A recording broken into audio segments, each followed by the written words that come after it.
Mga anak, magbihis na kayo. May pupuntahan tayo. Aalis tayo? It's a mix and match. Bakit ang tagal ng mga yun? Mga anak, tara na!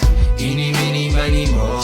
Tara, mag-Jollibee, mix and match. Sulit sarap saya. Sa Jollibee mix and match combo.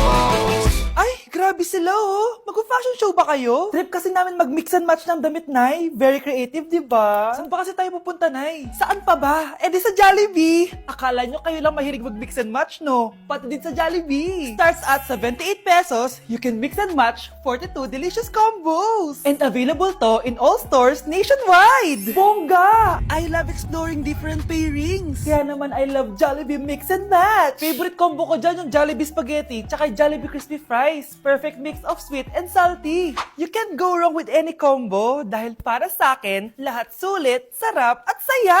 Kaya tara na, mag-mix and match sa Jollibee! You're listening to Jollibee Mix and Match Combos. Kalye at Classical, we can mix to match your taste. Eeny, meeny, miny, mo. Tara, mag-Jollibee, mix and match. Sulit sarap saya. Sa Jollibee mix and match combo. Honey, happy anniversary. A day in my life as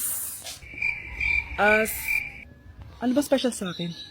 Kuri-kuring guri, kura-kuring gura. Game 1. Bawal ang malapit na ma-dropout sa school. Di ako yun ah. So for today's agenda, may pupuntahan tayo. So secret muna. Pero sasabihin ko na. Ano ba talaga? Bala ko kasi mag-business. Wow, business!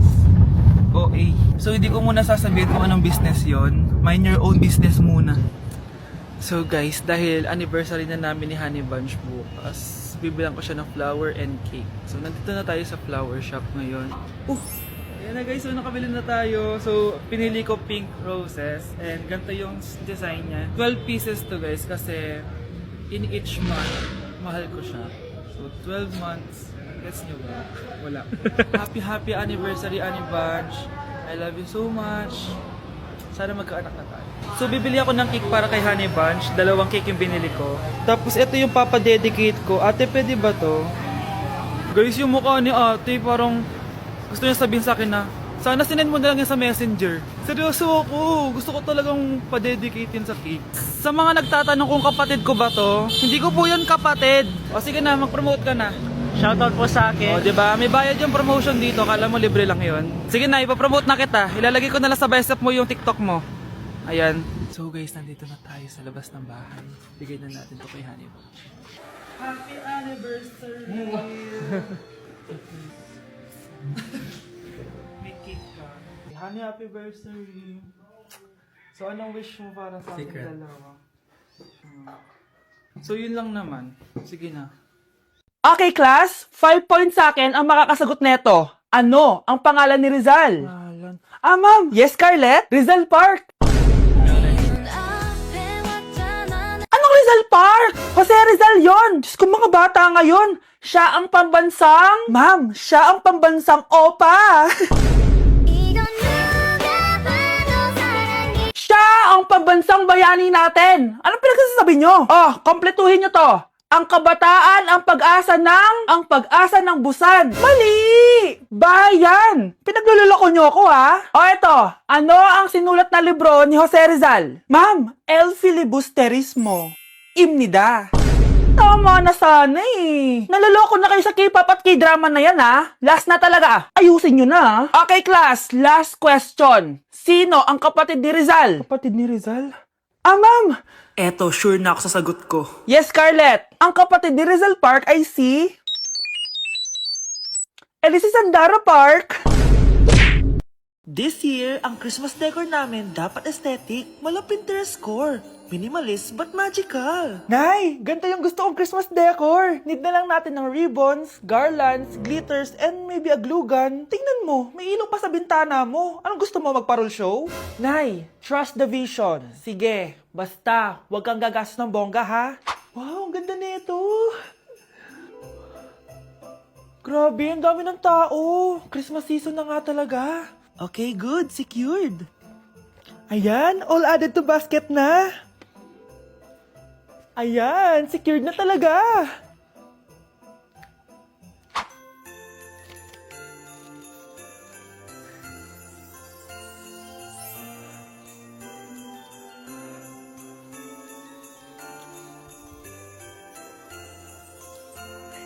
Anak, paubos na yung ribbon, no? Oh, eto, ribbon ng cake. Same color naman eh. Pwede na yan. Nay, masisira yung team. Magkaiba yung sukat, oh.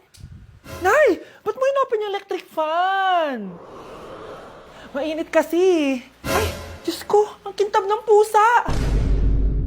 Ang gulo na tuloy. Gusto ko lang naman maging maganda to eh. Anak, maganda naman oh. Tingnan mo.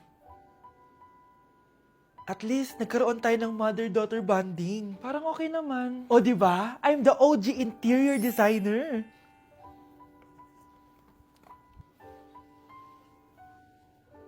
Hindi siya nagmukhang pang Pinterest dahil mas maganda yung ginawa namin. Eto, Nay, para sa'yo. Oh, ano to, anak? Nakita ko kasi yan sa National Bookstore. Tapos naalala ko, di ba gusto mo ng planner na galing sa mga coffee shop? Kaya binili ko na yan. Baka maging acidic pa tayo kakakapin natin. Makuha lang yung planner na gusto mo. Tsaka binilhan din pala kita ng pouch. Lagayan mo na kung ano-ano, Nay. Oh. Aw, thank you, anak. Welcome, Nay. Uy, Scarlett, di ba ex-boyfriend mo yung bago ni Samantha? Samantha, tinraidor mo ko. Hi, Scarlett! Sabay na tayo mag-review. Sino ka? Lu, ako to, si Michael. Kaklase mo ako, di ba? Alam ko lahat ng sagot sa exam. Talaga ba? Sige na nga. Turuan mo ako dito. Yes! Sabay tayo magiging perfect. Uy, sarap niyan na. Oh, mag-isa ka lang? Ah, oo. Wala naman akong kaibigan dito eh. Ako, pwede ba ako maging friend? Boyfriend? Ha? Ayan ka na naman eh. Joke lang, ito naman. Kain na nga tayo. Oh, Scarlett, ano yan? Ba't ka na kasi mangot? Bagsak kasi ako sa quiz kanina. Naku, okay lang yan. Ako nga, araw-araw bagsak sa'yo eh. Ha? Ano sabi mo? Sabi ko, smile ka na kasi pasado ka naman sa akin. Alis na ako, pasok na ako ah. Baliw! Ay, umuulan pa! Ang mga gamit ko! Ayan, di ka kasi nagdadala ng payong. Pag ikaw nagkasakit ha, salamat ka, nandito ako. Michael, ba't nandito ka pa? Hatid na kita sa bahay niyo, baka mapano ka pa. Gusto ko safe ka makauwi. Lo, sige na nga. Ano ka? Scarlett? Michael? Ship ko kayo. You may kiss the bride. Mag-kiss Ano na kayo. Anong kiss? Lu, parang di gusto. Dalian yun, nakis mo na sa noo. Humanda ka, Scarlett. Tapos na yung maliligayang araw mo. Hi, Bes! Uy, Bes! Boyfriend ko nga pala, Michael, si Samantha, best friend ko. Hello, Samantha. Nice to meet you. Hi, Michael. Ako nga pala si Samantha. Una na kami, Bes, ha? Bye-bye. Masaya naman kami dati. Inagaw lang siya ni Samantha. Yung best friend ko pa. Oh, ano naman yung Mare? Umaga-umaga. Eto naman, makangaroling lang ako, Mare. Aba, ang tagal pa ng Pasko ah. Shh! Jingle bell, jingle bell, jingle all. Sana naman pag nangangaroling, walang kasamang amoy, no? O eto, 50 pesos.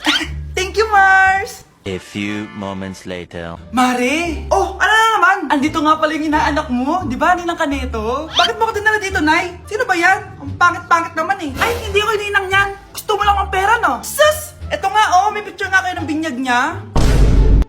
Oh, eto, 1,000. Pwede na kayo umalis. Kahit pala pangit siya, mabait naman pala siya, Nay. Wait lang, Mare, di pa tayo tapos. Di ba ninang ka din itong pangalawa kong anak? Meron pa?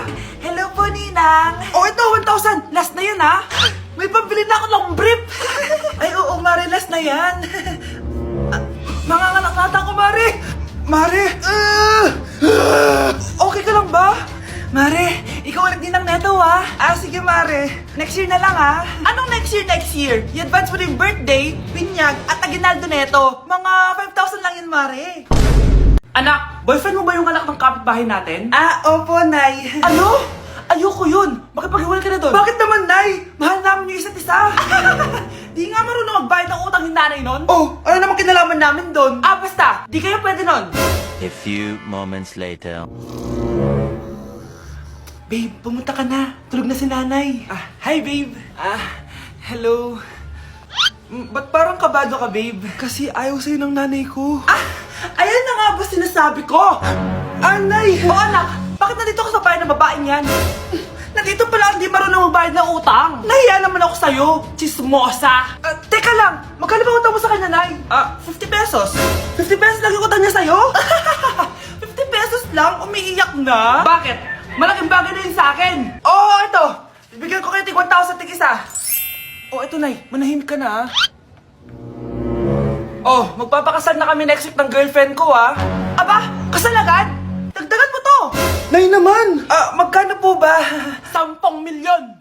10 milyon? Babe, mukhang 2050 pa tayo pwede magpakasal.